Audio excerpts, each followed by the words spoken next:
J'avais envie de faire une vidéo plus sérieuse aujourd'hui de base, mais finalement, voilà, je me suis dit non, j'ai envie de faire des tests nuls, alors c'est parti. J'avais déjà fait une vidéo comme ça il y a un petit moment déjà, je sais plus si c'était sur cette chaîne ou sur l'autre. Mais en gros je passais des tests sur OpenAsk parce que voilà, je trouve ça rigolo, je trouve ça divertissant, donc je vous propose d'en passer avec moi. Je vais m'intéresser principalement à la catégorie film et séries et littérature, c'est ce qui me branche le plus en général. J'espère que je vais pas en refaire un que j'avais fait dans la vidéo précédente, me connaissant c'est pas impossible. Qui êtes-vous dans Game of Thrones? Je vais faire celui-là. D'ailleurs, qu'est-ce que vous avez pensé de la dernière saison, si vous avez suivi? Moi, je l'ai trouvé bien dans l'ensemble, je suis satisfaite, on va dire. Mais je trouve qu'ils ont quand même gâché des personnages, genre des développements de personnages sur toute la saison, ils ont été réduits en miettes dans une seule saison, c'est génial. Voire dans un seul épisode, et voilà. Je vais faire ce test, même si je pense que je vais avoir Jon Snow, c'est mon pronostic. Vos amis vous ont inscrite à l'émission Koh-Lanta.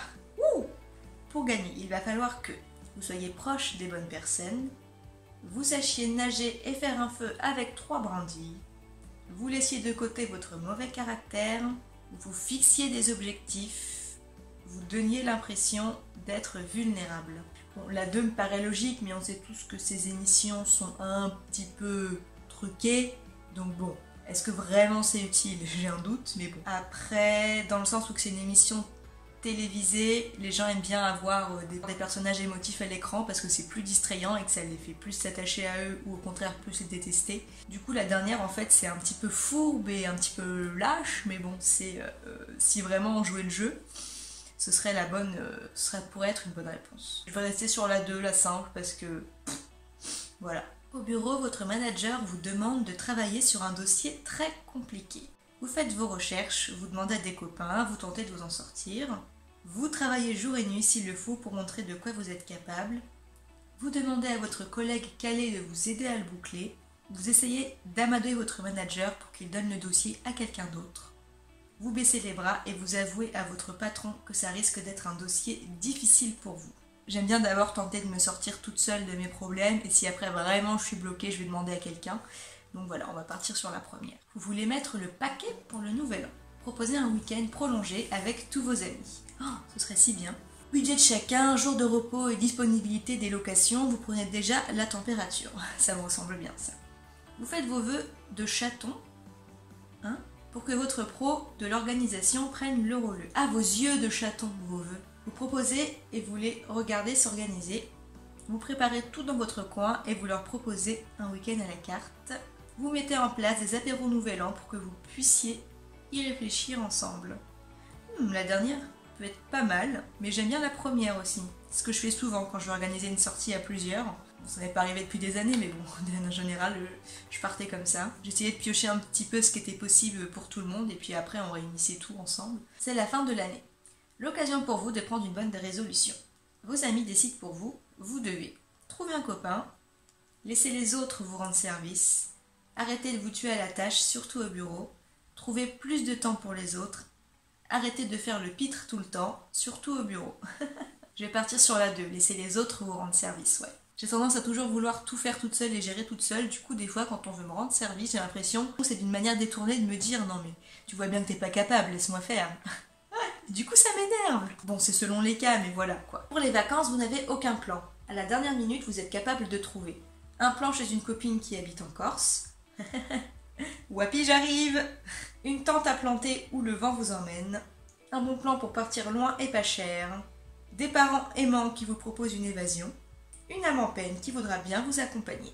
Franchement la 2 c'est celle qui me tente le plus mais je pense pas que je le ferai vraiment parce que bon, voyager seul comme ça, c'est un truc que j'ai envie de faire mais pour l'instant j'ai du mal à franchir le cap.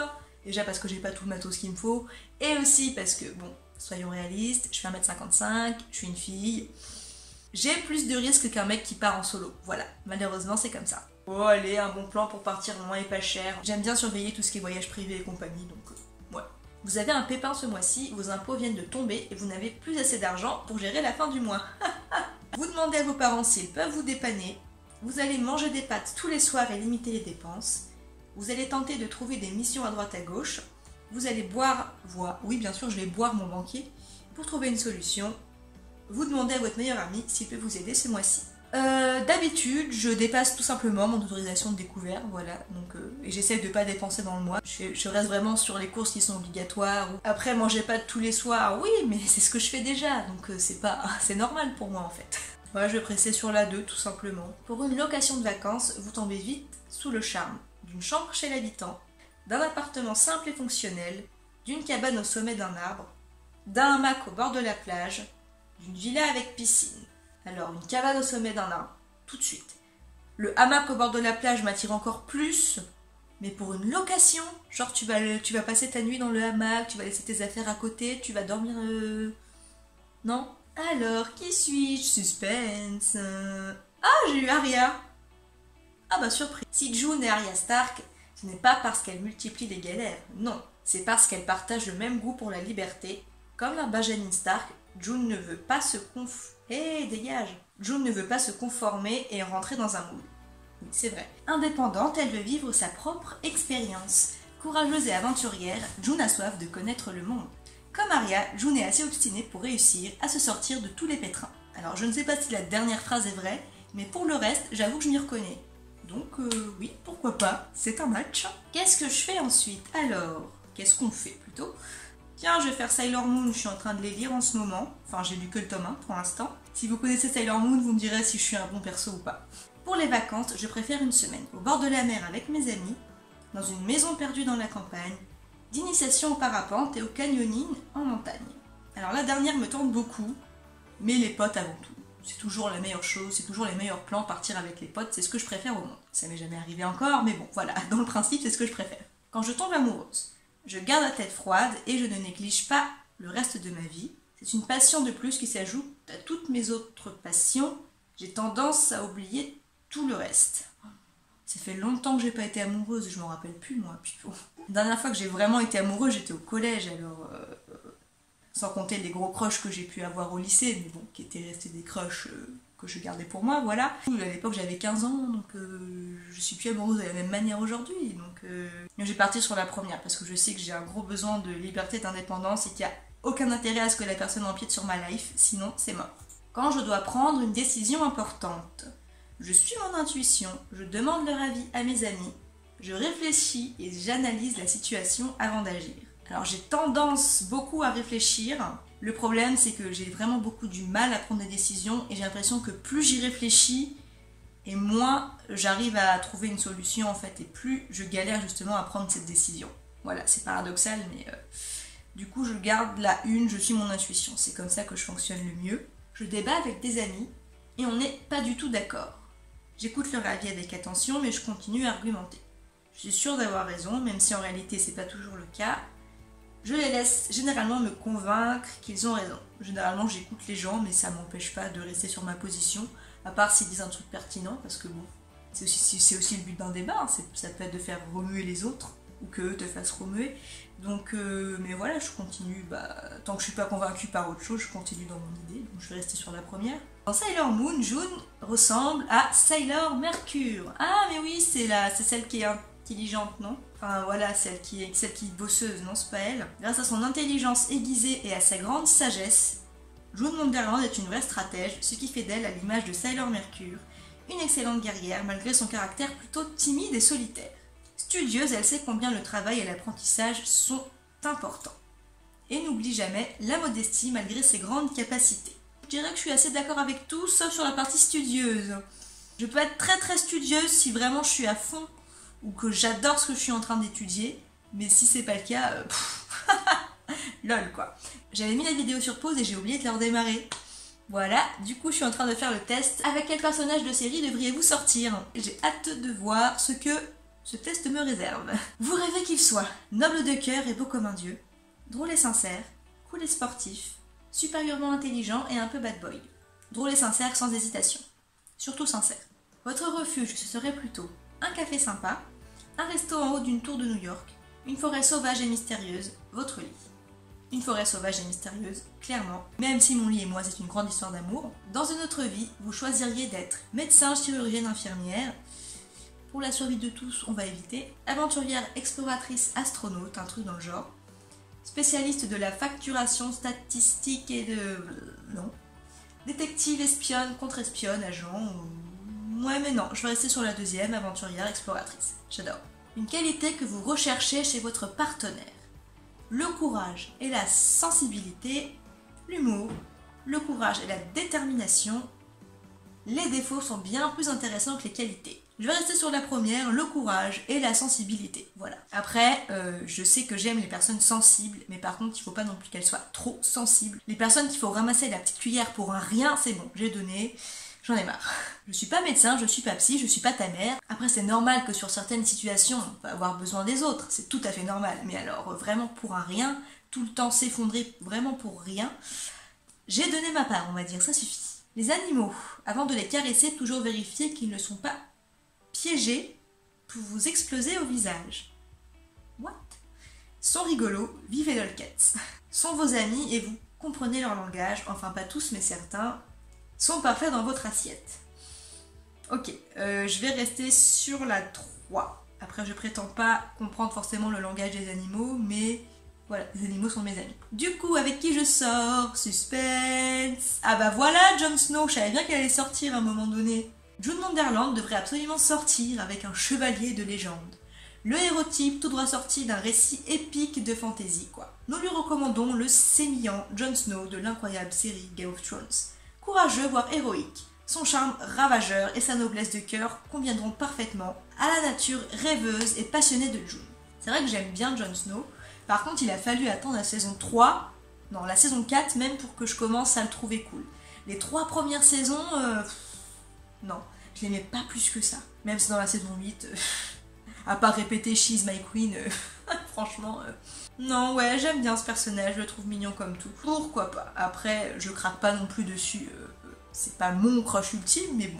On va terminer avec ce test. Quelle héroïne des Avengers êtes-vous? Voilà, c'est cool. Par contre, il n'y a pas Captain Marvel dedans à mon avis, parce que le test ne date pas d'aujourd'hui. C'est dommage qu'il n'y ait pas Carole. Je pense que je vais avoir Scarlet Witch. Pour vous, une héroïne, c'est avant tout quelqu'un qui ne se laisse pas faire, ne lâche rien et traque l'injustice, fuit sa zone de confort et repousse sans cesse ses limites durant sa lutte pour le bien, pense ce que les autres ne pensent pas et ose ce que les autres n'osent pas, est prête à donner sa vie pour ses proches. Pour moi, c'est les 4, donc c'est un peu compliqué.